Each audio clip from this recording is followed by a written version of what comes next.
तुम्ही काय काय उपद्व्याप केले मला बोलायला लावू नका। योग्य वेळ आल्यानंतर तुम्ही काय केलं नाही केलं सांगावं लागेल। पवार तुम्ही म्हटले की तिकीट कापण्यामध्ये मी पण काही केलं, तुम्हाला सांगतो भारतीय जनता पार्टी हुशार आहे। मी काल परवाही काही सहकार्यांना सांगितलं त्यांचं तिकीट मी किंवा गिरीश बोरने कापलं असं नाही।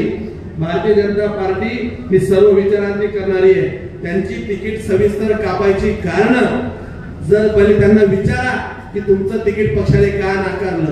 त्यांना वारंवार सूचना देण्यात आल्या की तुम्ही या चुका करू नका, अशा पद्धतीने जाऊ नका, ठेकेदारांना ब्लॅकमेल करू नका, या सगळ्या सूचना त्यांना देण्यात आल्या होत्या।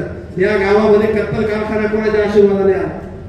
कत्तल कारखाना कोणाच्या तुम्ही जर एवढे श्रेय घेतात की मी हे केलं ते केलं, कत्तल कारखाना 22 एकरामध्ये त्याच्या फुटिंग तयार व्हायला लागल्या होत्या, कोणालाही माहिती नव्हतं हा कारखाना कोणाच्या आशीर्वादाने आला, तो कसा आला, त्याच्यासाठी तुम्ही काय तरतुदी केल्या हे जनतेला कळू द्या। ते वरिष्ठांना कळालं, मोठमोठ्या हायवे मध्ये त्रास द्यायचं। अगदी भाऊ चव्हाण वकिलाने जे केलं, ऍडव्होकेट चव्हाण पुण्याला, त्याचे सगळं कागदपत्र चाळीसगावात पुरवले गेले, त्याचे सगळे व्हिडिओ आणि फुटेज आणि पुरावे हे संबंधितांकडे पोहोचले। आणि असं केल्यावर आपण म्हणत असतो की आमच्यावर अन्याय झाला, तर आपण काय चुकलं हे पहिले आत्मपरीक्षण आपण करावं ही माझी त्यांना विनंती असेल।